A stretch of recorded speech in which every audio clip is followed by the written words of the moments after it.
안녕하세요. 캐 사장입니다. 저는 15년 넘게 이 손목 통증으로 고생하고 있는 개발자인데요. 오늘은 제품 개발자의 시각에서 다양한 손목 받침대 리뷰를 해보려고 해요. 손목은 한번 아프기 시작하면 정말 회복이 안 되는데요. 특히 이렇게 손목이 꺾인 채로 오래 있다 보면 손목 터널 증후군이라는 만성 통증에 시달리게 됩니다. 그래서 저처럼 직업적으로 키보드를 오랫동안 사용하시는 분들은 예방 차원에서라도 손목 받침대 사용을 적극 추천해 드립니다. 오늘은 제가 6개월 동안 다양한 재질의 손목 받침대를 써본 경험을 공유해 드리려고 하는데요. 그런데 이 손목 받침대는 구조와 기능이 워낙 단순하다 보니까 기능적으로는 큰 차이가 없기 때문에 재질과 형태가 다른 것들 위주로 골라봤습니다. 여기 있는 제품들이 제가 테스트한 5가지 제품들인데요. 먼저 간단하게 보여드릴게요. 제닉스 원목 손목 받침대입니다. 이건 네이버 쇼핑에서 주문 제작한 아크릴 손목 받침대고요. 하기비스에서 나온 수납식 손목 받침대입니다. PU 폼을 인조 가죽으로 감싼 손목 받침대고요. 마지막으로 메모리 폼 손목 받침대, 이렇게 5가지입니다.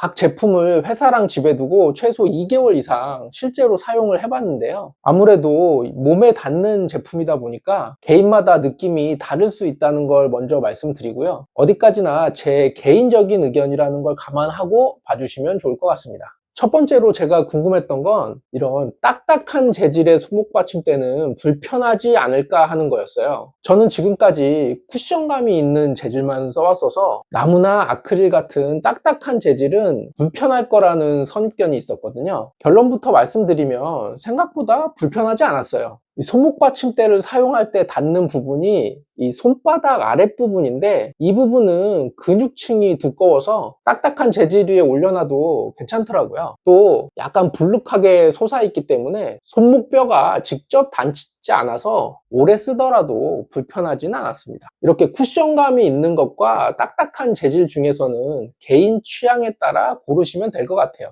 푹신한 느낌을 좋아하시면 이런 쿠션형을 쓰시면 되고요. 단단하게 받쳐주길 원하시거나 손에 땀이 많으신 분들은 관리가 편한 이런 나무나 아크릴 제품을 추천드립니다. 쿠션 제품을 고르실 때는 메모리 폼이냐 아니냐가 중요한데요. 일반 스펀지보다는 메모리 폼이 확실히 좋았어요. 이건 제품을 눌러보시면 바로 알 수가 있는데, 메모리 폼은 눌렀다 떼면 천천히 올라오고, 그 외에 PU 폼이나 PE 폼 같은 일반 스펀지는 바로 튀어 오르거든요. 바로 올라오는 게 탄성이 좋아서 편한 거 아닌가? 이렇게 생각하실 수 있는데요. 그렇지 않습니다. 오래 사용하다 보면 차이가 느껴지거든요. 일반 스펀지는 한 군데 압력이 지속되면 그 부분이 푹 꺼지는데, 메모리 폼은 압력이 골고루 분산되기 때문에 처음의 모양이 계속 유지됩니다. 일상생활에서 보면 일반 스펀지는 소파에 많이 쓰이고요. 메모리 폼은 베개에 많이 쓰이죠. 소파를 오랫동안 쓰다 보면 앉은 자리가 꺼지기도 하잖아요. 근데 메모리 폼 베개는 보건력이 뛰어나서 오래 써도 그 모양이 그대로 유지됩니다. 그래서 쿠션 재질을 사용하실 분이라면 이런 메모리 폼 손목 받침대를 적극 추천드립니다. 손목 받침대의 각도도 은근히 중요한 요소더라고요. 제가 써본 아크릴 제품은 각도가 없이 평평했고,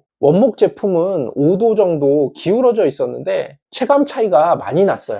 쿠션이 있는 재질은 상관없지만 나무나 아크릴처럼 딱딱한 재질의 경우에는 각도가 있는 제품이 훨씬 편했습니다. 키보드도 살짝 각도가 있잖아요. 그래서 비슷한 각도로 맞춰져 있는 손목 받침대 제품이 훨씬 편하더라고요. 딱딱한 재질의 손목 받침대를 고르실 거라면 각도가 있는 제품을 추천드리겠습니다. 기능 면에서 특별했던 제품이 하나 있는데요. 하기비스의 수납식 손목 받침대였어요. 이렇게 뚜껑을 열면 작은 소품을 보관할 수 있게 되어 있는데, 써보니까 생각보다 굉장히 편리하더라고요. OTP나 유심 핀처럼 작은 물건들을 항상 찾기 쉽게 보관할 수가 있거든요. 이런 작은 소품들은 수납하기가 좀 애매한 편인데, 이런 걸 보관하기 편하다는 게 다른 제품 대비 만족감이 아주 높았던 것 같습니다. 다만 전체적으로 플라스틱 재질로 되어 있어서 고급감이 좀 떨어지는 게 아쉬웠고요. 가죽 뚜껑 부분이 들떠서 마감이 좀 부실하다고 느껴졌습니다.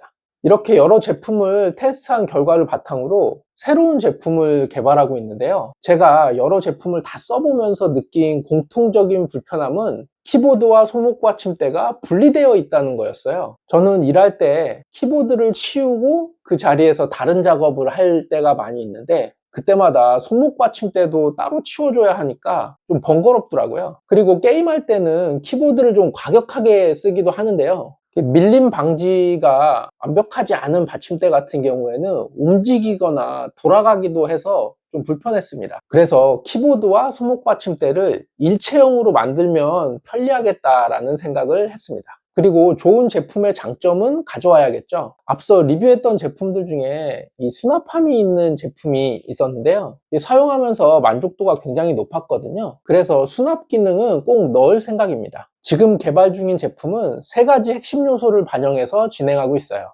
키보드와 일체화된 디자인, 실용적인 수납 공간, 그리고 깔끔하고 고급스러운 디자인입니다. 올해 상반기 중으로 출시할 예정이고요. 개발이 끝나면 자세한 개발 과정을 담은 영상으로 찾아뵙도록 하겠습니다. 제가 준비한 영상이 손목 받침대 고르실 때 도움이 되었으면 좋겠습니다. 그럼 지금까지 시청해 주셔서 감사합니다.